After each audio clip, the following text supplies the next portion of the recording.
अपने हाथों को उठाओ और खुदावन का थैंक्स करो और बोलो, तेरे लहू के लिए हम तेरा थैंक्स करते हैं खुदावन। तेरे प्रेम को हम समझ सके खुदावन, उसमें चल सके मेरे पिता। खुदावन की आत्मा के सामने अपने हाथों को उठा और बोलो, थैंक यू जीसस। तू बड़े अजीब और अचंभे कार्य करने वाला परमेश्वर है खुदावन। तेरी बुद्धि अगम है मेरे पिता। अपनी आत्मा के द्वारा अपने गहरे भेदों को हम पर जाहिर कर, अपनी कलीसिया के ऊपर जाहिर कर खुदावन। बाइबल कहती स्वर्गदूत भी इसे देखने की इच्छा रखते हैं और देखते हैं जब तू अपने गहरे भेदों को अपनी चर्च के ऊपर जाहिर करता है। बाइबल कहती स्वर्गदूत भी चर्च के ऊपर, तेरे लोगों के ऊपर जाहिर किए गए भेदों के द्वारा परमेश्वर को समझती है। दूत भी खुदावन हमारे द्वारा परमेश्वर को समझते हैं, क्योंकि बाइबल कहती है वो तुझे देख सकते हैं, पर तू कौन और कैसे कार्य करता है वो हम लोगों से समझते हैं, क्योंकि तूने अपना पवित्र आत्मा हमें दी है। बाइबल कहती पवित्र आत्मा ही परमेश्वर के गहरे भेदों को जाहिर करता है और दूतों के पास तेरा आत्मा नहीं। मेरे पिता, बाइबल कहती तूने हमें प्रचार करने का अधिकार दिया। बाइबल कहती तूने हमें अपना बेटा होने का अधिकार दिया। सर्वशक्तिमान परमेश्वर, आज इस पवित्र दिन में तेरे लोगों को खुदावन मैं तेरे हाथों में सौंपता हूं। जहां जहां भी ये देख रहे हैं खुदावन, तेरा आत्मा इन्हें छुए अजीब और अचंभी रीति के साथ खुदावन। एक एक जन रियलाइज करे खुदावन तेरे अनदेखे हाथ को जो उनकी जिंदगियों के ऊपर खुदावन, एक एक जन तेरे प्रेम से भरता, तेरी सामर्थ से भरता हुआ, तेरे बोझ से भरता हुआ, अपने आप का इनकार करता हुआ, क्रूस उठाता हुआ अपना तेरे पीछे चले मेरे पिता। अंधकार की शक्तियां इनकी जिंदगियों से जाएं खुदावन। पाप की सामर्थ इनकी जिंदगियों से जाए खुदावन। पाप की सामर्थ इनकी जिंदगियों से टूट जाए खुदावन। इनके घराने से, इनके बच्चों से खुदावन, इनकी जिंदगियों से खुदावन ये पाप की सामर्थ टूटे खुदावन। बाइबल कहती है खुदावन पाप एक दरवाजा है, सिन एक डोर है खुदावन, शैतान के लिए, बीमारियों के लिए। मेरे पिता परमेश्वर, एक एक जन जो इस प्रचार को आज सुने, तेरे पवित्र नाम में तेरी पवित्रताई को हासिल करता हुआ चले खुदावन। पाप की ताकत उसकी जिंदगी से टूट जाए खुदावन। तो अपना वचन भेज के ही चंगा करता और गड्ढों में से निकालता है खुदावन, जो सत्यानाश के लिए तैयार किए गए। पिता, ये आज ये वचन इनको सत्यानाश के गड्ढे से निकाले। आज ये वचन इनको हील करे खुदावन। इनके फाइनेंशियली खुदावन सब बीमारियां जो फाइनेंस की हैं खुदावन, जो ट्रबल फाइनेंस किया वो हील हो खुदावन। बाइबल कहती जो तेरे मसीह को पाता है वो बड़े लोगों के सामने खड़ा होता है। जो तेरे मसीह को पाता है वो मनुष्य परमेश्वर का अनुग्रह देता है। मेरे पिता, आज तेरे लोग इस वचन को सुने, इस अनॉइंटिंग को समझें, इस अभिषेक को समझें, इसे ले खुदावन, इसे संभालें खुदावन। सर्वशक्तिमान परमेश्वर पिता, तेरी आत्मा का मैं धन्यवाद करता हूं। पवित्र आत्मा में तेरा धन्यवाद करता हूं इन गहरे भेदों के लिए जो तू अपने लोगों के ऊपर जाहिर करता है। बाइबल कहती तूने अपने दास, तूने अपने लोग, अपने प्रेरित, अपने पास्टर्स, अपने टीचर्स, अपने प्रॉफिट्स, अपने इवेंजलिस्ट चर्च को दिए हैं खुदावन, ताकि आपकी देह उन्नति पाए मेरे पिता। आपने सब कुछ अपनी देह के लिए किया, अपने शरीर, अपनी कलीसिया के लिए किया। बाइबल कहती है आपने अपनी कलीसिया के लिए अपने लहू को बहाया। बाइबल कहती है आपके लहू से मोल लेकर हम खरीदे गए। आप अपनी कलीसिया से इतना प्यार करते हैं खुदावन। अपनी कलीसिया के गुनाहों को क्षमा कर खुदावन, इन्हें अपने में और बढ़ा खुदावन, इन्हें ताकत दे और सामर्थ्य तुझ में चलने की खुदावन।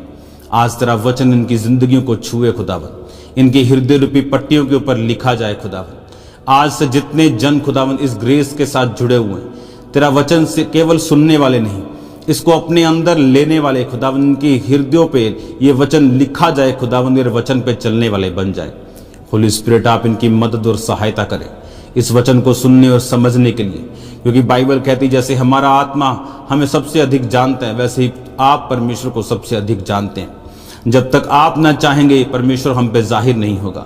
जब तक आप ना चाहेंगे दान वरदान हम पर नहीं आएंगे। होली स्पिरिट, हम आपको पहचानते हैं, आपके उस अनदेखे हाथ को भी पहचानते हैं और आपका धन्यवाद करते हैं आपकी उपस्थिति के लिए हमारी जिंदगियों में। सर्वशक्तिमान परमेश्वर, आपने वायदा किया था प्रभु यीशु मसीह से कि मैं तेरे लोगों को आत्मा दूंगा, अंत के दिनों में मैं अपना आत्मा सब मनुष्यों के ऊपर उंडेलूंगा। मेरे पिता अपना आत्मा उन लोगों के ऊपर उंडेल, अपना मस्सा उन लोगों के ऊपर उंडेल जो इस मस्से और आत्मा के प्यासे हैं। इसीलिए बाइबल कहती है, आपने उस अपने भवन में कहा था, जो कोई प्यासा हो मेरे पास आके पिए, मैं उसकी प्यास को भी बुझाऊंगा, लेकिन उसके अंदर से जीवन जल की नदियां बहेंगी। मेरे पिता, हम जानते वो जीवन जल की नदियां तो पवित्र आत्मा के विषय में कहता था, जो अब तक उतरा नहीं था। मेरे पिता, अब वो उतर चुका, अब वो जीवन जल की नदियां इन लोगों में से बहें, वो आत्मा इन लोगों के अंदर जाए खुदावन। हर तरह का पाप, डिस्ट्रैक्शन खुदावन इनकी जिंदगियों से खत्म हो, ये धर्मी जीवन जिए खुदावन। चाहे सताव होने के बावजूद भी ये तेरे साथ वफादार बने रहे खुदावन। तेरा प्रेम, तेरी सामर्थ, तेरा बड़ा हाथ खुदावन, तेरा चमत्कारिक हाथ भी इनकी जिंदगियों के ऊपर बना रहे खुदावन। धन्यवाद करते मेरे पिता परमेश्वर, रिठाई के पाप खुदावन जिंदगियों से खत्म हो जाएं खुदावन, गुप्त पाप जिंदगियों से खत्म हो जाएं खुदावन।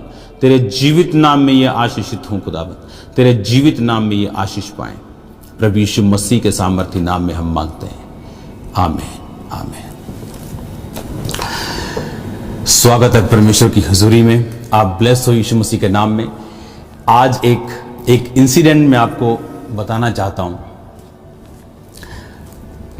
परमेश्वर आपसे प्यार करता है, वो इतना बहुत से लोग सोच रहे हैं, बहुत से लोग पूछते हैं कि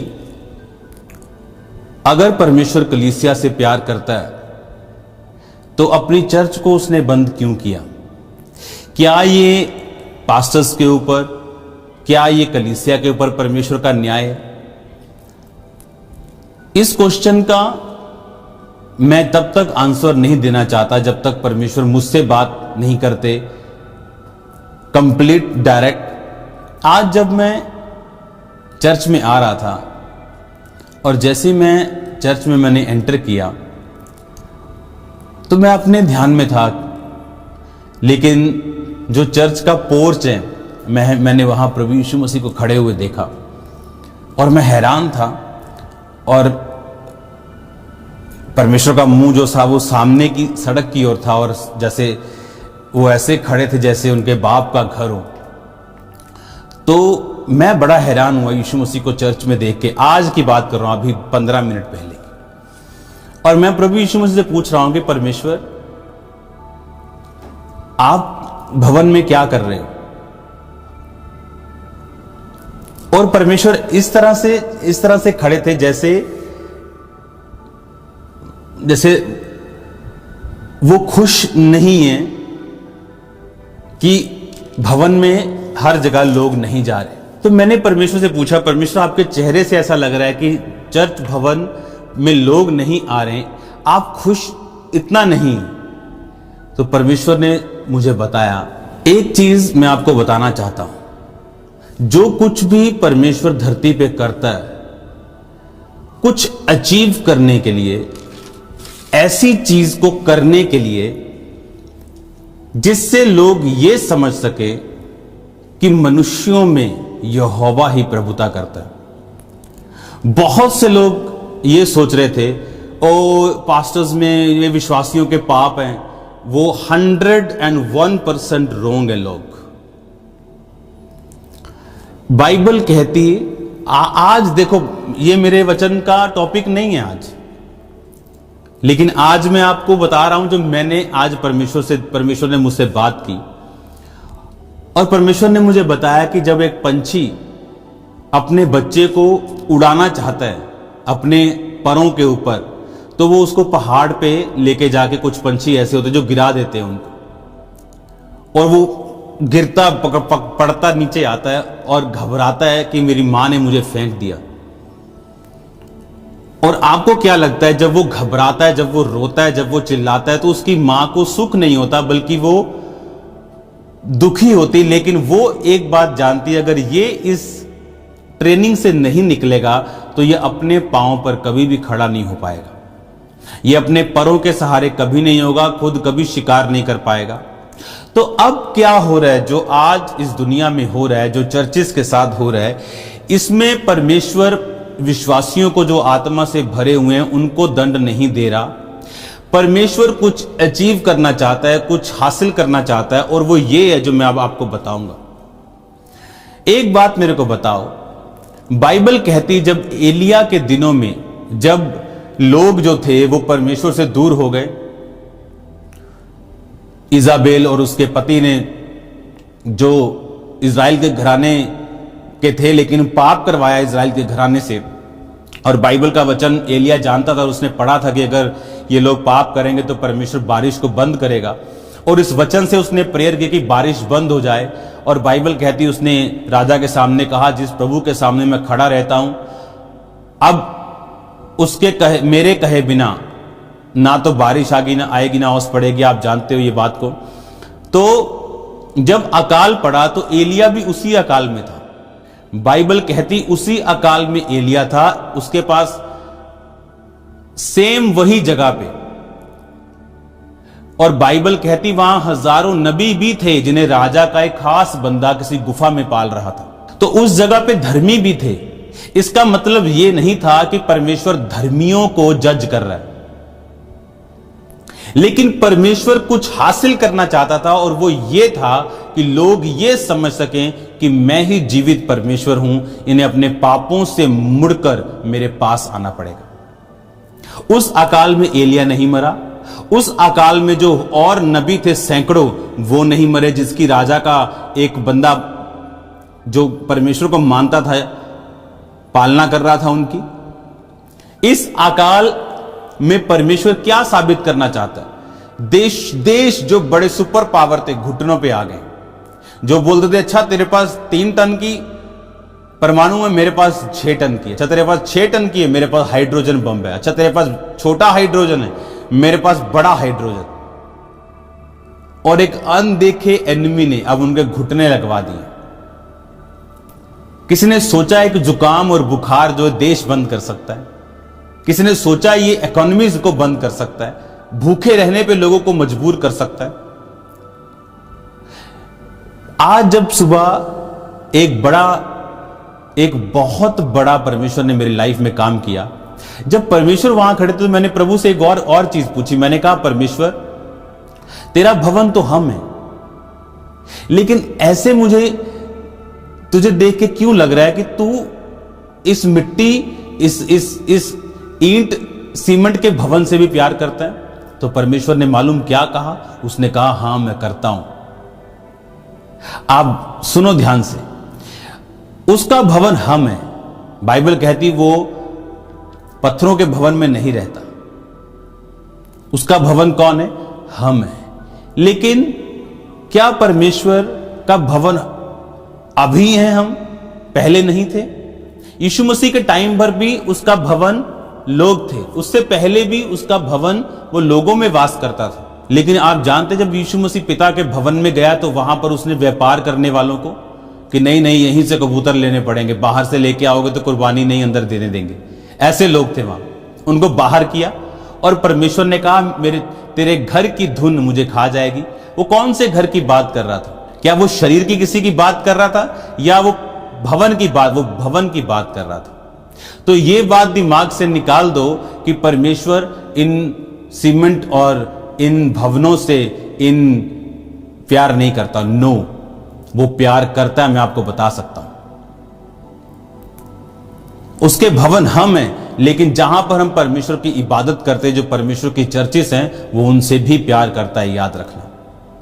और जब आज मैं परमेश्वर को देख रहा हूं और परमेश्वर बिल्कुल ऐसे टेंशन खड़े और सामने की ओर देख रहे हैं, और उनके फेस को जब मैं देख रहा हूं तो होली स्पिरिट मुझे परमेश्वर की गहरी बातों को बता रहा है, और मैं प्रभु से सवाल पूछ रहा हूं और सवालों के जवाब ले रहा हूं। क्या जबरदस्त दिन आज चढ़ा है परमेश्वर के नाम में, और यीशु मसीह के नाम में मैं ये विश्वास करता हूं कि परमेश्वर इस वचन को सुनते सुनते आपको होली स्पिरिट से भरपूर करेगा, आपको ताकत देगा, आपको सामर्थ्य देगा, अभिषेक देगा, और उसका आत्मा आप पे उतरेगा यीशु मसीह के नाम में, और परिवर्तित होंगे। हर डर आपकी जिंदगी से खत्म होगा, बीमारियां खत्म होंगी, और परमेश्वर का जलवा यीशु मसीह के नाम में आप देखने वाले हैं। हालेलुया। तो एक तो मुझे यह मालूम हुआ कि नहीं, परमेश्वर भवनों से भी प्यार करता है। दूसरा कि ये भवनों के ऊपर, पास्टर्स के ऊपर जो रूह और सच्चाई से उसकी आराधना कर रहे हैं, ये खुदावंद का दंड नहीं, इट इज रॉन्ग टीचिंग।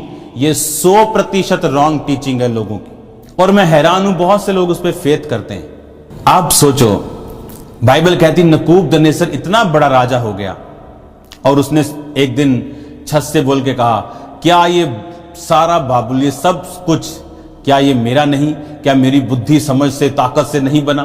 परमेश्वर ने कहा, बस अब हो गया, अब 7 काल बीतेंगे और तू जानवरों के समान होगा। उससे गद्दी वापस नहीं ली। आज उस टाइम पे अगर एक राजा 1-2 महीने बीमार चला जाए तो लोग नया राजा बनाने के लिए राजद्रोह करना शुरू करते थे या बातें होना शुरू होती थी। और एक राजा 7 काल, 3.5 साल पागलों की तरह घास चर रहा है, नाखून बढ़ गए, दाढ़ियां बढ़ गई और किसी ने उसको मारा नहीं,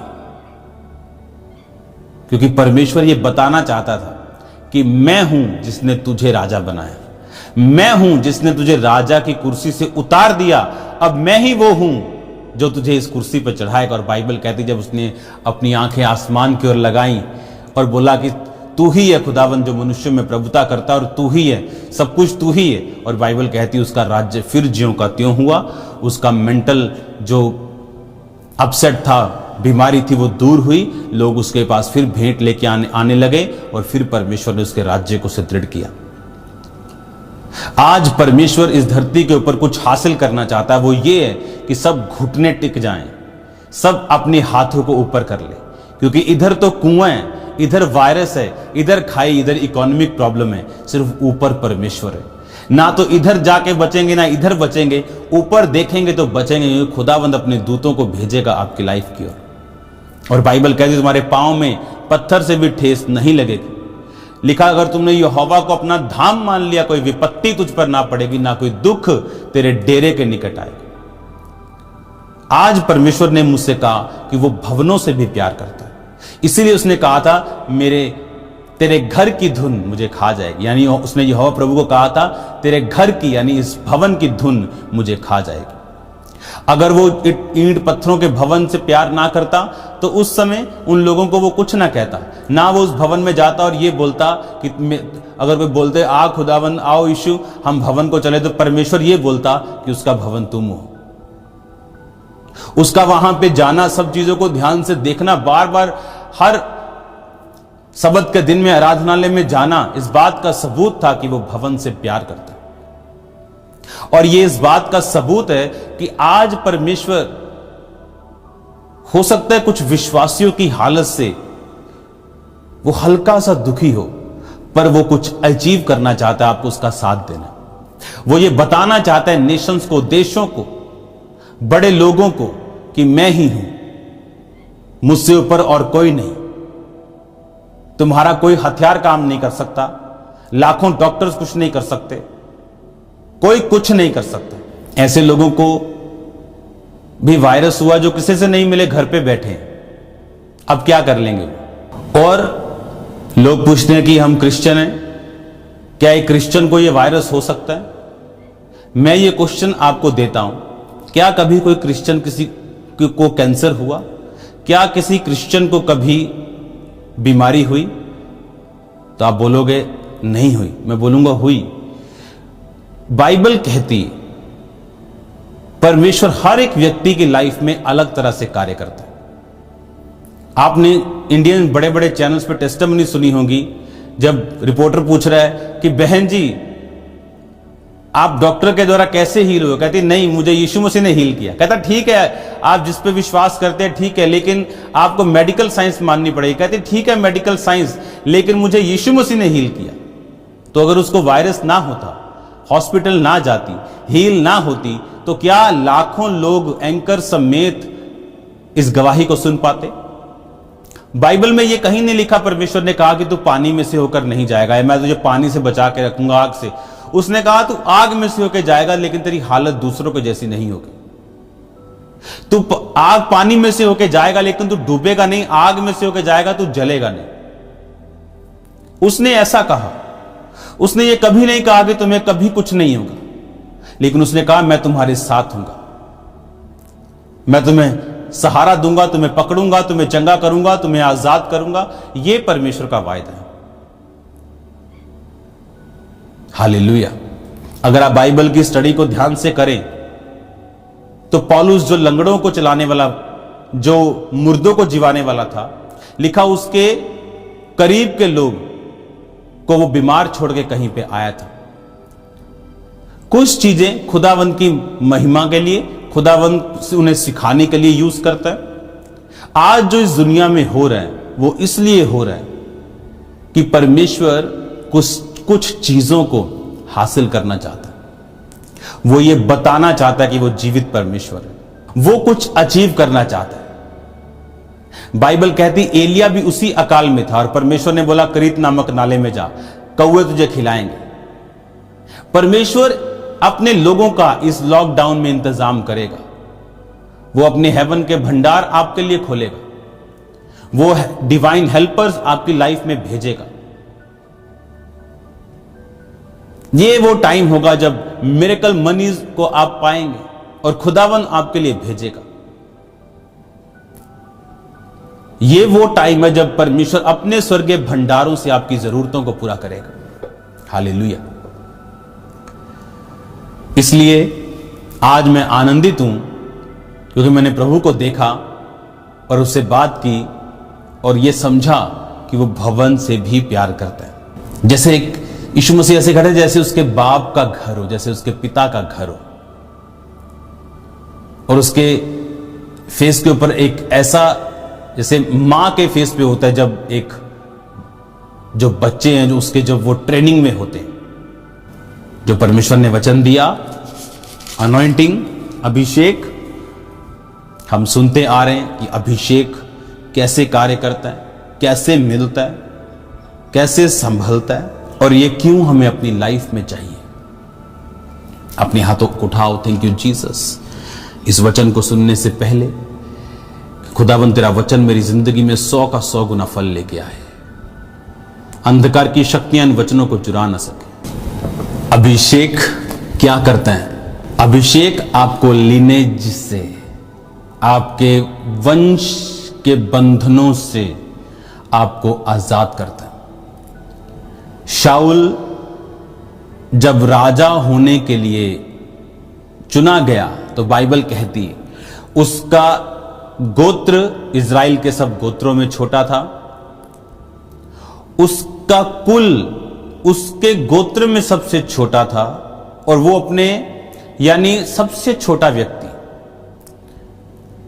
हैसियत के हिसाब से। और बाइबल कहती शमूएल ने कहा क्या इज़राइल का सब मन भाव तेरा नहीं? इसका मतलब जब परमेश्वर अनॉइंटिंग को आपकी लाइफ के ऊपर रिलीज करता है, आप अपने वंशों के श्रापों से फ्री होते हैं। और बाइबल कहती जब शाऊल के ऊपर परमेश्वर का आत्मा उतरा तो वो नबूवत करने लगा और लोगों ने कहा क्या शाऊल भी नबियों का है? वो चीजें जो आपके बाप दादाओं से नहीं चलती आ रही, आपके खानदान में किसी के पास नहीं, आप फर्स्ट वन होंगे, उन चीजों को आप लेंगे। आप पहले होंगे जो अपने घरों में होंगे। आप पहले होंगे जो आत्मा के साथ भरे हुए खुदावंत के कामों को करते होंगे। आप पहले होंगे जो आप फॉरेन का आप शक्ल देख, आप पहले होंगे। ये परमेश्वर का प्लान आपकी लाइफ में है। ये उसका प्लान है आपकी लाइफ के लिए। बाइबल ऐसा कहती है। अगर आप अभिषेक को, इस अनॉइंटिंग को समझ जाएं कि ये मिलती कैसे, आती कैसे, संभाली कैसे जाती, एक वर्ड में आपके लिए पढ़ूंगा। अब लोग बोलते हैं कि मुझे ये परमेश्वर का अभिषेक चाहिए, मैं ये अनॉइंटिंग को हासिल करना चाहता हूं, क्योंकि मैंने इस अभिषेक के बारे में सुना कि अभिषेक के कारण जुए टूट जाते हैं, अभिषेक के कारण हम बड़े व्यक्तियों के सामने पहुंचाए जाते हैं, अभिषेक के कारण बड़े बड़े रास्ते हमारे सामने खुलते हैं, बड़े दरवाजे हमारे सामने खुलते हैं, अभिषेक के कारण हम सुरक्षित रहते हैं। पुराने टाइम में जब भेड़ों के ऊपर, अभी भी होता होगा कि भेड़ों के ऊपर जो चरवाहे थे वो तेल को लगाते थे ताकि उन्हें मक्खी और मच्छरों से बचा सके। जब भेड़ें अनॉइंट की जाती थी तो वो अटैक से बचती थी। आज कौन अटैक से आजाद है? जो अनॉइंट किया हुआ, जो अभिषेक किया हुआ। वो अभिषेक आपको शैतान के सब अटैक से फ्री करता है, आपको बचाता है। बाइबल ऐसा कहती। वो अनॉइंटिंग जब आपकी लाइफ में आती कैसे, और जब आती है उसके सिम्टम्स क्या है, उसके लक्षण क्या है कि परमेश्वर का अभिषेक आपकी जिंदगी पे आ रहा है। क्योंकि लक्षण भी हमें मालूम होने चाहिए और मैं आपको यह चीज बता देता हूं कि 99.99% जब खुदावंद का अभिषेक एक विश्वासी की लाइफ पे आता है उसको मालूम नहीं होता। उसको पवित्र आत्मा का बैप्टिज्म मालूम है कि होली स्पिरिट पाया, जब वो प्रार्थना में बैठता है उसे वो सामर्थ्य महसूस होती, लेकिन अपने डेली लाइफ में उसे मालूम नहीं होता कि वो किस तरह से उस अनॉइंटिंग में बढ़ रहा है। लेकिन उसे मालूम होना शुरू होता है कुछ दिनों के बाद। जैसे एक वर्ड पहला राजाओं उसकी 9 आयत को मैं पढ़ूंगा, 5 आयत को पहले मैं पढ़ूंगा आपके सामने। तब हगीत का पुत्र ओदनिया सिर ऊंचा करके कहने लगा कि मैं राजा हूंगा, और उसने रथ और सवार और अपने आगे आगे दौड़ने को 50 पुरुष रख लिए। अब 9 आयत को मैं पढ़ूंगा। ओदनिया ने जोहेलेत नामक पत्थर के पास जो एन रोगेल के निकट है भेड़ बैल और तैयार किए हुए पशु बलि किए। अपने भाई सब राजकुमारों राजा के सब यहूदी कर्मचारियों को बुला लिया, परंतु नातान नबी बनाया शूरवीरों को और अपने भाई सुलेमान को उसने ना बुलाया। अब ध्यान से सुनो, ओदनिया कौन है? ओदनिया भी एक दाऊद का बेटा है। यह हगीत नामक उस औरत का, जो दाऊद की पत्नी, उसका बेटा है। अब यह कह रहा है कि मैं राजा बनूंगा, और उसने कुछ लोगों को दाऊद के बुला लिया, लेकिन कुछ लोग दाऊद के उसके साथ नहीं गए, और इसने सुलेमान को नहीं बुलाया। एक निशानी मैं आपको देता हूं, जब परमेश्वर का अभिषेक आपकी लाइफ पे आ रहा है, जब आप फिल हो रहे हैं, आप एक रिजेक्टेड पर्सन होंगे। और यह सच्चाई है। अगर आप रिजेक्टेड नहीं हैं और हर बंदा आपको एक्सेप्ट कर रहा है, आप अभी तक अनॉइंटेड नहीं हैं। आप डिप्लोमेट पर्सन हैं, आप बड़े चतुर पर्सन हैं, आप बड़े आशीषित भी हो सकते हैं, लेकिन आप अभिषिक्त नहीं हैं। जब परमेश्वर का अभिषेक एक व्यक्ति की लाइफ के ऊपर आता है, इमेजिन करो क्यों ओदनिया ने सुलेमान को नहीं बुलाया। ऐसी क्या बात है कि उसने सबको बुलाया? बाइबल कहती उसने अपने भाई सब राजकुमारों को, 9 आयत पढ़ेंगे। ओदनिया ने जोहेलेत नामक पत्थर के पास जो एन रोगेल के निकट है भाई भेड़ बैल तैयार किए और पशु बलि किए, अपने भाई सब राजकुमारों, राजा के सब यहूदी कर्मचारियों को। अब ध्यान से सुनो, एक कैबिनेट है राजा की, जहां मंत्री बैठे हैं, राजा के बहुत सारे बेटे बैठे हैं। अब ओदनिया कह रहा है कि मैं बनूंगा राजा, क्योंकि बाइबल कहती है, जब आप इसकी पहला राजा की आप घर बैठ के पढ़ेंगे, पहली आयत, पहले बाप की पहली आयत पढ़ते तो वहां लिखा, दाऊद राजा बूढ़ा वरन बहुत पुरनिया हो गया, वरन उसको कपड़े उड़ाए जाते थे तो भी गर्म ना होता था। यानी राजा दाऊद जो था वो बहुत बूढ़ा हो गया था। और अब ओदनिया जानता था कि वो बूढ़ा हो गया, वो गद्दी पे नहीं बैठता था, वो अब मुझे राजा बनना है। पर है गद्दी पे वह दाऊद ही था, पर उसे मालूम था कि अब ये रिप्लेस होने वाला, बहुत पुरनिया हो गया, बहुत बूढ़ा हो गया, अब मुझे राजा बनना है। और उसने सब राजकुमारों को बुला लिया। दाऊद की सारी कैबिनेट उसके साथ खड़ी, गृह मंत्री उसके साथ है, वित्त मंत्री उसके साथ है, शिक्षा मंत्री उसके साथ है, सारे मंत्री उसके साथ बैठे, सब राजकुमार उसके साथ बैठे। एक बड़ा इकट्ठ उसने कर लिया बड़े बड़े महान लोगों का, और लिखा उसने नरसिंगा फूंक दिया और राजा बन गया अपनी तरफ से। और बुलाया किसको नहीं? सुलेमान को। अगर आप बैक जाएं पीछे तो किसको नहीं बुलाया था? कौन था? वो था दाऊद। बाइबल कहती है जब शमूएल यिशै के एक बेटे को मसा करने के लिए आया तो उसने कहा अपने सब पुत्रों को इकट्ठा कर ले। तो कौन था जिसको उसके बाप ने नहीं बुलाया था? वो था दाऊद। अगर आप ध्यान से बाइबल को पढ़ें तो कौन था याकूब के सब बेटों में से जिससे सब भाई नफरत करते थे? वो था यूसुफ। मसा किसने हासिल किया? यूसुफ। मसा किसने हासिल किया? दाऊद। मसा किसने हासिल किया? सुलेमान। ये एक निशानी है जब आपके अपने आपको रिजेक्ट करेंगे कि खुदावंद का एक खास मसा और उसका एक खास प्लान आपकी लाइफ के ऊपर। और ये रिजेक्शन हर एक व्यक्ति की लाइफ में नहीं आती। जो लोग रियल अनॉइंटेड हैं, ये रिजेक्शन उनकी लाइफ में एंटर जरूर करती है। ये एक सिम्टम है। कहते ना इसको फ्लू हो गया, सिम्टम क्या है जी, इसके जुकाम हो रहा है, इसको ये हो रहा है, ये सिम्टम है अनॉइंटिंग का। अनॉइंटिंग जो रियल वन है आपकी लाइफ में, ये रिजेक्शन को और फालतू के बैरियों को आपकी लाइफ में लेके आती। ये एक चुंबक है इन लोगों के लिए। क्यों उन्होंने सुलेमान को नहीं, क्या कारण था सुलेमान को नहीं बुलाया? क्या कारण था कि यूसुफ के सब भाई उससे बैर करते थे, गड्ढे में फेंक, क्या प्रॉब्लम थी?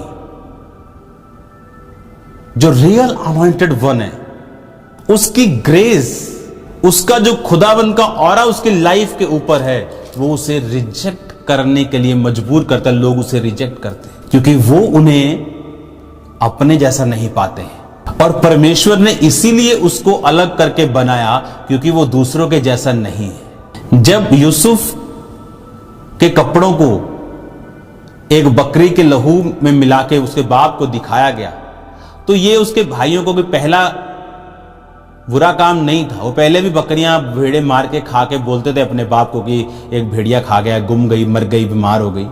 लेकिन यूसुफ इन बातों में नहीं था। अपने आप को अलग ताई में उसने बना के चला और इस अलग ताई की वजह से वो अनॉइंटेड हुआ। जब अभिषिक्त हुआ तो ये चीज और बढ़ी और वो रिजेक्ट हुआ। और इस रिजेक्शन से घबराना नहीं, क्योंकि ये टेम्परेरी है। अगर यूसुफ रिजेक्टेड ना होता, मिस्र में ना जाता, प्रधानमंत्री ना बनता, तो उसके भाई बचाए ना जाते। अगर मेरी फैमिली मुझे रिजेक्ट ना करती, मुझे ना सताती, तो इस अभिषेक से मैं कभी ना भरता। और आज वो खुद भी बैप्टाइज्ड है, खुद भी, दूसरा सेवा में भी है। और ये आसान नहीं था। जब परमेश्वर का अभिषेक आपकी लाइफ के ऊपर आता है, एक रिजेक्शन आपकी लाइफ के ऊपर आती, तो इस रिजेक्शन से घबराना नहीं। जब लोग आपको छोड़ दें, रिश्तेदार आपको छोड़ दें, आपके अपने आपको छोड़ दें, आपका बेस्ट फ्रेंड आपको छोड़ दे, आपको आनंदित होना है, क्योंकि यह सिम्टम है कि खुदावंद का अभिषेक आप पे उतर आया। वो एक थोड़े मेजर का थोड़ा हो सकता है, आप उसे संभाल के रखेंगे, वही करते जाएंगे। आपने नल का गेड़ा, एक गिलास पानी निकला, तो मैं आपसे एक क्वेश्चन करना चाहता हूं, अगर आपको बाल्टी भर पानी चाहिए होगा तो फिर क्या करोगे? क्या मोटर लगाओगे जिसमें 10 दिन लगेंगे लगने में? आप बोलोगे जैसे मैंने उस थोड़े से पानी को निकाला, मैं थोड़ा और जोर लगाऊंगा और बाल्टी निकाल लूंगा। वैसा ही अभिषेक, जिस फेथफुलनेस से, वफादारी से, प्रार्थना से, रोजों से, वचन पढ़ने से, चर्च जाने से आपने उस अभिषेक को हासिल किया और तब रिजेक्शन आई, तो बढ़ेगा भी कैसे? उन्हीं चीजों से ही जो आप करते आ रहे थे। बोर नहीं होना, अकना नहीं, थकना नहीं, अड़े रहना, खड़े रहना, क्योंकि जब ये अनॉइंटिंग बढ़ेगी, ये एक जबरदस्त रास्तों को आपकी लाइफ में खोल देगी। अगर आप रियल अनॉइंटेड हैं, आपके रास्ते वैसे खुलेंगे जैसे लोगों के 100 साल में नहीं, 100 ईयर में नहीं खुलते लोगों के। मैं आपको सच कह रहा हूं, 100 ईयर्स उनकी जनरेशंस वेट करेंगी उन रास्तों के लिए जो आप सालों महीनों में खोल देंगे। रिजेक्शन ये एक पार्ट है, ये एक सिम्टम है इस अनॉइंटिंग का। आप कोई ले लो, कोई भी, जीसस क्राइस्ट को ले लो। बाइबल कहती अपने घर में वो बड़े चमत्कार नहीं कर पाया और वो खुद हैरान था कि तुम लोग कैसे हो, तुमने लंगड़ों को चलता देखा, अंधों को आंखें पाते देखा, और अब भी तुम मुझ पे विश्वास नहीं कर रहे हो। और लिखा यीशु मसीह ने वहां बड़े सामर्थ्य के काम नहीं किए। रिजेक्शन, आराधनालय की रिजेक्शन, कि अगर यीशु मसीह के नाम पर विश्वास किया तो आराधनालय से निकाल दिए जाओगे। रिजेक्शन, ये रिजेक्शन एक सिम्टम है, इससे घबराओ मत। लोग घबरा जाते, बोलते अच्छा साहब नल करांगे हम, अच्छा घबरा गए, अच्छा मर गए, लुट गए, ये ना होगा तो वो क्या, कोई ना होगा, कोई फर्क नहीं पड़ेगा। आज आपकी बुआ आपको इस वायरस से बचा नहीं सकती, आपके रिश्तेदार इस वायरस से आपको बचा नहीं सकते। कौन बचा सकता है? इस अनदेखे वायरस को आपकी लाइफ में अनदेखा परमेश्वर ही निकाल सकता है, क्योंकि वो सब चीजों को देखता है और अनॉइंटिंग भी देखती है। अगर हम परमेश्वर के साथ फेथफुल हैं, अगर किसी ने हमें रिजेक्ट किया, किसी ने हमें सताया, किसी ने हमारा विरोध किया, तो ये सिम्टम है, ये सिम्टम है।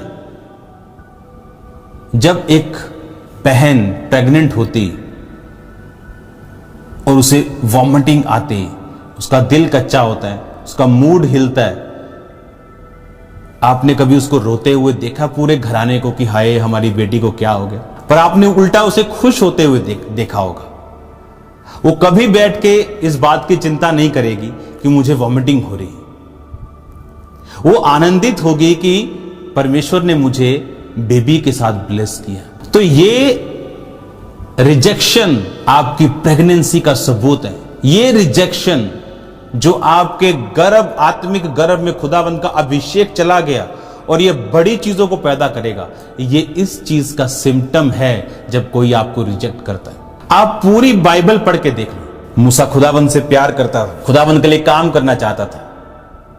मसा था पर इतना नहीं था, और जब उसने शुरू किया मिस्री को मार दिया, रिजेक्ट किया गया, भागना पड़ा उसे। क्योंकि परमेश्वर का अभिषेक इस दुनिया का सबसे प्रेशियस, सबसे कीमती सब्सटेंस है जिसकी कोई कीमत नहीं, कोई कीमत ही नहीं, उसकी वैल्यू इतनी है। यह अभिषेक आपको फ्री करता है, ऊंचा करता है, सुदृढ़ करता है, स्ट्रांग करता है, शैतान के अटैक से आपको फ्री करता है, आपको दलेर करता है, आपकी हेल्प करता है, कंफ्यूजन से आपको फ्री करता है। वो अभिषेक जो तुम्हारा किया गया, तुम्हें सब बातों को सिखाता और तुम सब बातें जानते हो। जैसे जैसे आप इस अनॉइंटिंग में बढ़ते हैं, और आप बोलोगे बढ़ना कैसे है? पहला राजाओं उसकी 11 आयत से लेके अब हम 14 आयत तक पढ़ेंगे। तब नातान ने सुलेमान की माता बेतशेबा से कहा, क्या तूने सुना है कि हगीत का पुत्र ओदनिया राजा बन बैठा है और हमारा प्रभु दाऊद इसे नहीं जानता? इसलिए अब आ, मैं तुझे ऐसी सम्मति देता हूं जिससे तू अपना और अपने पुत्र सुलेमान का प्राण बचाए। तू राजा दाऊद राजा के पास जाकर उससे यूं पूछ, हे मेरे प्रभु, हे राजा, क्या तूने शपथ खाकर अपनी दासी से नहीं कहा कि तेरा पुत्र सुलेमान मेरे बाद राजा होगा और वह मेरी राजगद्दी पर विराजमान होगा? अब इस वचन के द्वारा आप समझो, नातान ने आके सुलेमान की माता को बताया कि क्या तूने सुना कि ओदनिया राजा बन गया? इसलिए अब आ, मैं तुझे सलाह देता हूं जिससे तेरा और तेरे बेटे का प्राण बचेगा। अब तू दाऊद के पास जाके पूछ कि क्या तूने शपथ नहीं खाई थी कि तेरा बेटा सुलेमान मेरे बाद राजा होगा? कहता जब तू उसके पास जाएगी मैं भी पीछे आऊंगा और इन बातों की पुष्टि करूंगा। खुदावंद का प्लान अगर एक विश्वासी की लाइफ पे है, खुदावंद का प्लान आपकी लाइफ के ऊपर है, उसकी योजना आपकी जिंदगी के ऊपर है, पर क्या आप जानते हैं उस योजना को पूरा करने के लिए आपको राइट एसोसिएशन की जरूरत है। राइट एसोसिएशन, राइट संगति। अगर ये सही संगति आपकी लाइफ में नहीं है तो अब सोचो क्या होता सुलेमान का। सुलेमान को भागना पड़ता, इंतजार करना पड़ता, फाइट करनी पड़ती और अपने पिता दाऊद की तरह गद्दी पर बैठना पड़ता। पर यहां पर सुलेमान ने फाइट नहीं की क्योंकि एक राइट मैन ऑफ गॉड उसकी लाइफ में था। एक संगति में उसकी माता थी और वो था। और बाइबल कहती उस मैन ऑफ गॉड के कारण सुलेमान को उस गद्दी पर बैठने के लिए अपने बाप की तरह उतना संघर्ष नहीं करना पड़ा। आज किस संगति में आप हो? क्या आप अपनी उस संगति में, जैसे बाबाओं के पास लोग जाते हैं हीलिंग लेने के लिए, क्या आप उस तरह जा रहे हो? क्या आप ये सोच के जा रहे हो कि मैं सही और अनॉइंटेड संगति में रहूंगा ताकि मैं अपनी लाइफ के ऊपर जो वर्ड खुदावंद का है उसको फुलफिल होता हुआ देख सकते। जब परमेश्वर आपको आत्मा की तलवार, विश्वास की ढाल, उद्धार का टोप देता है, आपकी पीठ के लिए कोई हथियार नहीं देता, क्योंकि आपकी पीठ को कवर मैन ऑफ गॉड करता है। जब राइट संगति आपकी लाइफ में होती, क्या आपकी संगति ऐसे दोस्तों के साथ है जो गंदा मजाक करते हैं और आप अपना प्रेशियस टाइम, कीमती टाइम आप गवा रहे हो और ये टाइम कभी वापस नहीं आता। पैसा वापस आ सकता है, टाइम कभी वापस नहीं आता जब तक यीशु मसीह न चाहे। और टाइम वापस आता जब हम परमेश्वर को अपना दिल देते हैं, अपना जीवन देते हैं, तब वो रिस्टोर करता है हमारे बीते हुए बुरे टाइम को भी, वेस्ट टाइम को भी वापस लेके आता है। लेकिन क्या हम जानबूझकर टाइम वेस्ट करते रहें? बाइबल ऐसा कहती कि उस नबी ने कहा, मैं तुझे अब एक सलाह देता हूं, अब मैं जो तुझसे बोलूं अब तू वही वही करती जाना। एलिया ने कहा, अब तू उस रोटी को मेरे पास बना के लेके आ, तब मैं तुझे बताऊंगा मैं क्या करता हूं। अब तेरा आटा, मैदा और तेरा तेल नहीं खत्म होगा। अलीशा ने कहा, जा बर्तन मांग ले आ जितने मिले, और उस तेल को बर्तन में उंडेलना, तो जितना उंडेलती जाएगी वो उतना बढ़ता जाएगा। राइट एसोसिएशन, राइट संगति। आज लोग कौन सी संगति करते हैं? जो घर के पास, जहां किराया नहीं लगना चाहिए। पैसा बचा लो, चाहे मसे से खाली रह जाओ, खुदावंद के अनुग्रह से खाली रह जाओ। उस मैन ऑफ गॉड के पास नहीं जाना जो आपको करेक्ट करे, जो आपके बच्चों को करेक्ट करे। डर लगता है लोगों को, खासकर अमीर लोगों को। और इसीलिए बाइबल में लिखा, अमीर लोग, परमेश्वर ने कहा, इनका मेरे राज्य में प्रवेश करना ऊंट का सुई के नाके से निकल जाना ज्यादा सहज है, इनका कम सहज। डरो मत, क्योंकि वो मैन ऑफ गॉड आपकी तरक्की के लिए, जब वो आपको करेक्ट करे, आप कोई भी क्यों ना, उस करेक्शन को लो, क्योंकि बाइबल कहती है वो आपके सिर का तेल ठहरेगा। कौन सी संगति में मैं जाऊं जहां मेरा किराया बच जाए, आपको 500 किलोमीटर क्यों ना जाना पड़े। अगर खुदाबंद कोई संगति आपको बताए जो आत्मिक हो, आपको वहां जाना चाहिए। आप जानते हैं एक बड़ी कमाल की चीज, बाइबल कहती सुलेमान ने जब खुदाबंद का घर बनाया, उसको बनने में सालों लगे। अगर आप इसी के अंदर ही आप देखोगे, इसके 5 बाब 6 बाब, जब आप 7 बाब पढ़ोगे, 6 बाब तक भवन है, 7 बाब से आगे उसका अपना घर है। तो उस भवन के बनने में 7 साल लगे। सुलेमान का घर बनने में 13 साल लगे। भवन से बड़ा सुलेमान का घर था। पता है क्यों? मैं जब इसको पढ़ता था, मुझे एक कैसे हो सकता कि आपका घर चर्च से बड़ा हो। लेकिन बाइबल कहती है आप परमेश्वर को बीट नहीं कर सकते, आप उसको हरा नहीं सकते। आप उसकी लाइफ में बोएंगे वो आपको देगा, आप ज्यादा बोएंगे वो ज्यादा देगा, आप बहुत बो देंगे वो बहुत देगा। आपको ये बात समझनी कि अब नातान नबी उसकी लाइफ में आया और उसको बोलता है कि अब मैं तुझे सलाह देता हूं, ऐसी बात करना राजा के सामने। वो उसके सामने जाके रोना पीटना मत कि हाय मर गई, कि मेरी शायद औरत की ऐसी बात सुन के राजा पिघल जाए। उसने बोला कि ऐसी जो मैं बोलूंगा वही बोलना, और उसने वैसे ही वर्ड्स यूज किए जो उसने कहे थे। और बाइबल कहती राजा दाऊद ने कहा कि जाओ और मेरे निज खच्चर पे इसको बिठाओ, मेरे शूरवीरों को, इन सब लोगों को ले जाओ, इसको मसा करो और मेरे सब लोगों के देखते मेरे सिंहासन पर इसे विराजमान करो, और आज से ये राजा है। और बाइबल कहती सुलेमान राजा बनाया गया। जब वो गूंज के साथ धरती डोल गई, जब जय जयकार हुआ, ओदनिया डर गया, कांप गया, भाग गया और थोड़े दिन बाद मारा गया। और बाइबल एक और बात कहती, जिन लोगों ने ओदनिया का साथ दिया था, सुलेमान ने उन लोगों को मारा। बाइबल कहती जब सुलेमान ने उन लोगों को मारा तो लिखा सुलेमान का राज्य दृढ़ हो गया। अगर आप इसको वचन में पढ़ेंगे, जब सुलेमान ने उनको मारा, तो जब आप इसको पहला राजा 2 बाब उसकी 28 आयत को पढ़ते हो 35 तक, और उसके बाद 36 से लेके 46 तक। 46 में पढ़ता हूं, तब राजा ने यहोदा के पुत्र बानया को आज्ञा दी कि उसने बाहर जाकर उसको ऐसा मारा कि वह भी मर गया। इस प्रकार सुलेमान के हाथ में राज्य दृढ़ हो गया। ये शिमी था, इससे पहले योआब था। ये सब लोगों को लिखा सुलेमान ने मारा और उसका राज्य दृढ़ हो गया।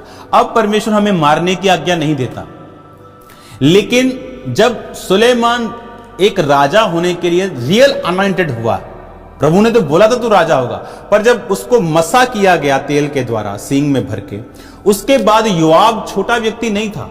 योआब एक ऐसा सेनापति था जिसने बड़े बड़े राजाओं को मार के युद्ध जीत लिए थे, पर सुलेमान के सामने वो टिक नहीं सका। डर, एक खौफ पैदा हो गया, क्योंकि अभिषिक्त व्यक्ति के सामने कोई नहीं चल सकता।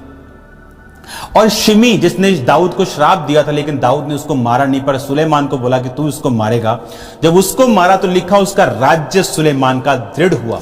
जब अनॉइंटिंग आपकी लाइफ में आती, कुछ ऐसे काम आप जिंदगी में करते हो जिससे आपकी मिनिस्ट्री, जिससे आपकी लाइफ दृढ़ होती, चाहे कुछ लोगों को परमेश्वर आपकी लाइफ से दूर करे, कुछ चीजों को ठीक करे, कुछ चीजों को सेट करे, कुछ भी वो करे, उस अनॉइंटिंग की वजह से जो आपकी लाइफ के ऊपर है, ऐसी चीजें आपकी लाइफ में होंगी और आपका राज्य, आपकी मिनिस्ट्री, आपका फाइनेंस, आपकी लाइफ, आपका परिवार, अगर आपके परिवार में ऐसा कोई जन है जिसको नहीं होना चाहिए, परमेश्वर उसे दूर करेंगे इस अभिषेक के द्वारा। और जैसे ही आप उस परिवार, उस मेंबर को दूर जाता हुआ देखेंगे, जो आपके क्लोज परिवार का नहीं, आपका कोई भी बेस्ट फ्रेंड हो सकता है, आपका फ्रेंड हो सकता है, आपका बिजनेस कोई एसोसिएट हो सकता है, आप देखोगे कुछ आपकी लाइफ में बेटर हुआ और आप स्ट्रांग हुए।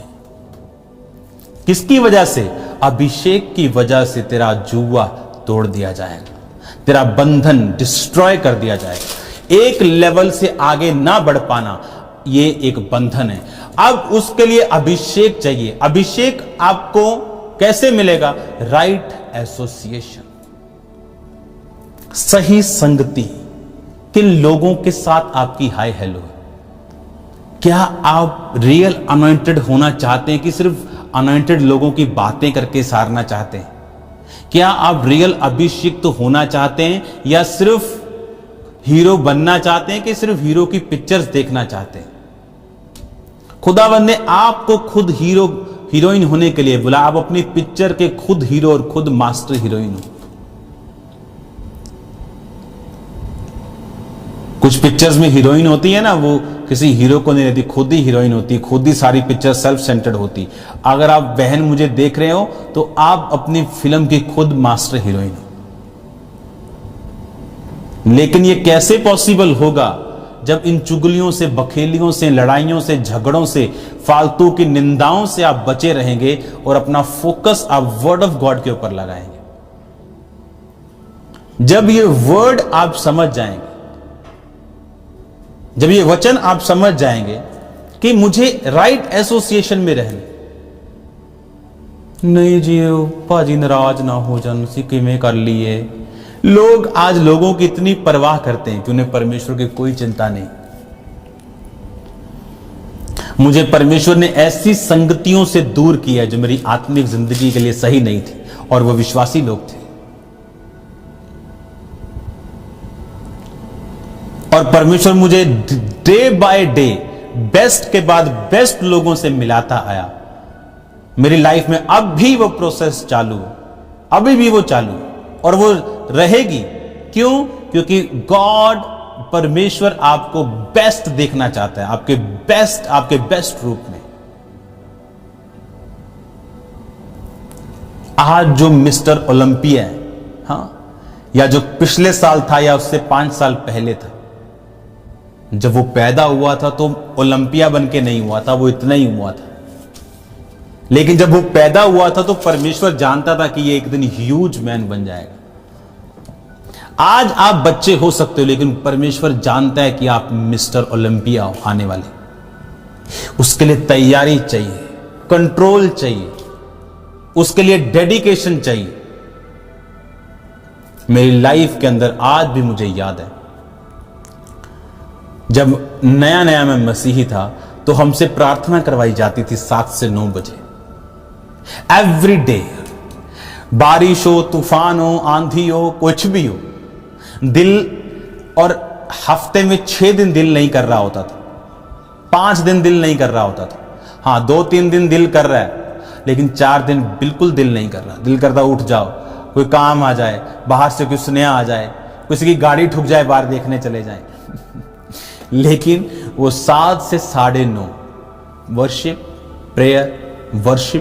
प्रेयर, और ये रूटीन थी लाइफ की। बैठना, फास्टिंग, 1 40 रोजे, सेकंड 40, 30 4 बार 5,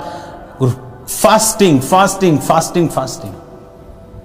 लेकिन अब मैं रिकमेंड नहीं करता आपको कि आप इतनी फास्टिंग कंटिन्यू रखो, क्योंकि ये आपकी बॉडी को इफेक्ट करती। फास्टिंग आपको रखनी ताकि आपका शरीर उसके बाद इस्तेमाल होने योग्य भी हो सके। हालेलुया। लेकिन ये प्राइस था। रिजेक्शन आएगी, ये सिम्टम है। सिम्टम से घबराना नहीं, आनंदित होना कि खुदावंद का अभिषेक आप पे आ रहा है। राइट एसोसिएशन, सही संगति।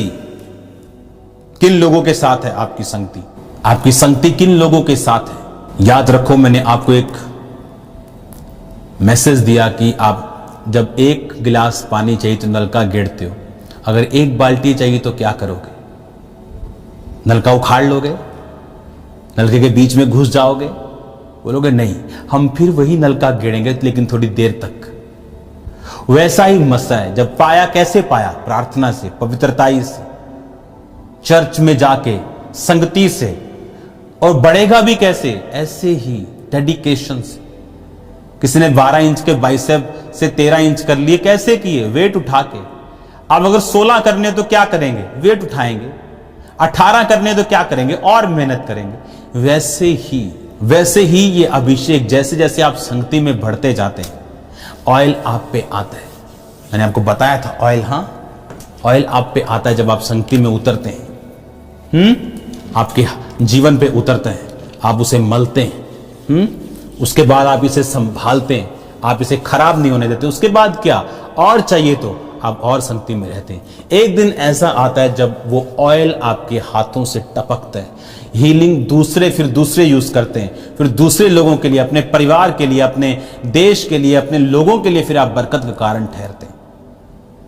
मैं ये जानता हूं कि ये अभिषेक की टीचिंग आपकी लाइफ में मोस्ट ब्लेस्ड बनने वाली है, और आप सेम नहीं रहने वाले यीशु मसीह के नाम में। ये अनॉइंटिंग आपको बैठना पड़ेगा प्रार्थना में। एवरी डे आपको फील, अगर एक बार आप ऑयल लगाओगे, कितनी बार चलेगा ये? 2 दिन, 4 दिन, 2 घंटे? लेकिन आपको रोज लगाना पड़ेगा अगर आप अपने हाथों को अभिषेक में फिल देखना चाहते हो।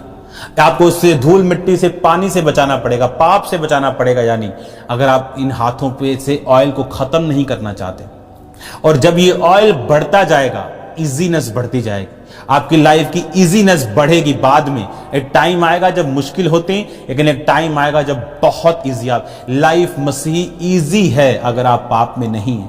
वो परीक्षाओं से आपको निकाल लेगा, सुदृढ़ लाइफ देगा, स्ट्रांग लाइफ देगा। आपके बच्चे हाईएस्ट पोजीशंस पे होंगे अगर आप इस अभिषेक की वैल्यू को समझ जाएं।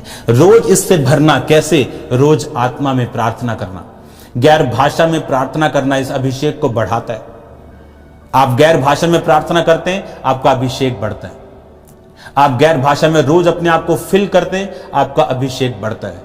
और आपका अभिषेक ओवरफ्लो होता है जब आप इन चीजों को करते रहेंगे। अगर मैं इस ऑयल को लगाता जाऊंगा, तो कितना मेरे हाथ पे लगा रहेगा? कितनी देर लगा रहेगा? ये ओवरफ्लो होगा, ये बहेगा। क्योंकि ये बहेगा, कितना हाथ पे टिकेगा? अभिषेक उसी तरह है। कितना आपकी लाइफ पे आप रखोगे, ये इतना बढ़ जाएगा, आप लोगों को दे पाओगे, हीलिंग्स के डिलीवरेंस करोगे, और बहुत सी चीजों को, फाइनेंशियली, बिजनेसमैन लोगों को, आप जहां भी हो, जिस पोजीशन, जिस कॉलिंग में हो, यह अभिषेक आपके और आपके लोगों की, आपके घराने की हेल्प करेगा। एक बात मैं आपसे कहना चाहता हूं, अगर खुदावंद का अभिषेक आपके पास नहीं तो आप उसके मास्टर प्लान में नहीं है, उसकी योजना और बुलाहट आपकी लाइफ पे नहीं है। परमेश्वर ने कहा यरूशलेम को मत छोड़ना। अगर आप ध्यान से स्टडीज को करो या आप ऐसी मूवीज को देखो, जब आपको मालूम होगा कि यरूशलेम में उस टाइम इतनी प्रॉब्लम थी, इतना घमासान था, नॉर्मल पर्सन वहां नहीं रह सकता था। लेकिन चेलों को बोला गया इसी डेंजरस प्लेस में रहना, और छोड़ना नहीं, क्योंकि वहां वो आत्मा उतरेगा, अभिषेक उतरेगा, पवित्र आत्मा का बैप्टिज्म तुम लोगे, जिससे दुनिया चेंज हो जाएगी। तुम उसके बाद फियर में नहीं रहोगे, तुम दलेर हो जाओगे, तुम डर में नहीं जियोगे। हर वो डर का आत्मा आपकी जिंदगी को छोड़ के जाए यीशु मसीह के नाम में, आमीन। परमेश्वर ने कहा उसको मत छोड़ना। अनॉइंटिंग रिस्क लेने से आती। आपने परवाह नहीं की आपके रिश्तेदार की, आपने रिस्क लिया। परवाह नहीं की अपने पैसों की, आपने बोया। आपने परवाह नहीं की अपनी लाइफ की, इंटरटेनमेंट की। आपका प्रार्थना का टाइम है, संडे, आपके रिश्तेदार की शादी, आप नहीं जा सकते कि आपको मूल्य अदा करना है। एक बंदा बोला, परमेश्वर अपने बाप को गाड़ा हूं। परमेश्वर ने कहा, मुर्दों को मुर्दे गाड़ने दे, चल मेरे पीछे, क्योंकि मेरे पीछे चलने का एक मूल्य तुम्हें अदा करना है, एक प्राइस अदा करना है। जिन्होंने प्राइस अदा किया, अभिषेक उन्होंने पाया। 500 लोग थे, यीशु मसीह को जीवित स्वर्ग पे चढ़ता हुआ देख रहे थे। यीशु मसीह ने कहा, यरूशलेम को मत छोड़ना। कहते ठीक है जी, हाँ जी, हाँ जी। 120 रह गए, बाकी कहां गए? भाग गए। डरते लोग, डरते हैं लोग। सेवा में भी लोग डरते हैं, डरपोक हैं कई लोग। 500 लोग वहां होने चाहिए थे, क्योंकि यरूशलेम का माहौल ऐसा था, कलेश से भरा हुआ। हर तरफ सोल्जर्स थे, ढूंढ रहे थे कि जहां जहां भी, जैसे आज कोरोना वायरस के पेशेंट को ढूंढती है ना पुलिस, कि अच्छा तू किसके साथ मिला, उसके साथ, चलो उसके घर, हां भी तेरा भी टेस्ट करना। उसी टाइम वो ऐसा ही था। अच्छा कौन था यीशु मसीह के आसपास? 12 चेले, कहां मिलेंगे? उनको भी ढूंढो, उनको भी कत्ल करो। उन 12 चेलों ने जिनको प्रीच किया, जिनको यीशु मसीह के पीछे लगाया, उनको भी कत्ल कर दो। इस पूरे इस झंझट को खत्म कर दो धरती पर से। फिर भी उस जगह पे रहना, जबकि 380 लोग भाग गए थे। रिस्क अगर उठाएंगे तो परमेश्वर ने कहा, तू प्राण का रिस्क उठाएगा, मैं प्राण तुझे दूंगा। जो रिस्क नहीं उठाएगा, उल्टा वो मरेगा। अनॉइंटिंग एक ऐसा सब्सटेंस, एक ऐसी चीज आपकी लाइफ में जो आपको दूसरों से बिल्कुल अलग करेगी, जो आपके वंशों से जो चलता आ रहा है उससे आपको अलग करेगी। इसे संभाल के रखो। व्यभिचार से बच के, पाप से बच के, ब्लू फिल्मों से बच के, गंदगी से बच के, गालियों से बच के, प्रार्थना के टाइम में कहीं और ना जाना, इससे बचो। संगति के टाइम में कोई, मेरी फैमिली में ऐसे रिश्तेदार हैं जो स्पेशल बोलते हैं कि अगर शादी संडे रखी हम नहीं आएंगे। बोलते साल में इतनी बार चर्च जाते हो, 52 संडे, 52 से भी ज्यादा वीरवार, 100 इतनी बार चर्च जाते, एक संडे नहीं छोड़ सकते? कहते नहीं छोड़ सकते। हमें जीवित परमेश्वर मिल गया, उसे पकड़ो, उसे जप्फी डाल के रखो, उसे जाने मत दो। उस अनॉइंटिंग को लो, आप और आपका परिवार सुरक्षित और आशीषित होगा। God bless you all. आप ब्लेस्ड हो, आपकी फैमिली ब्लेस्ड है। हम फिर मिलेंगे खुदावंद की हुजूरी।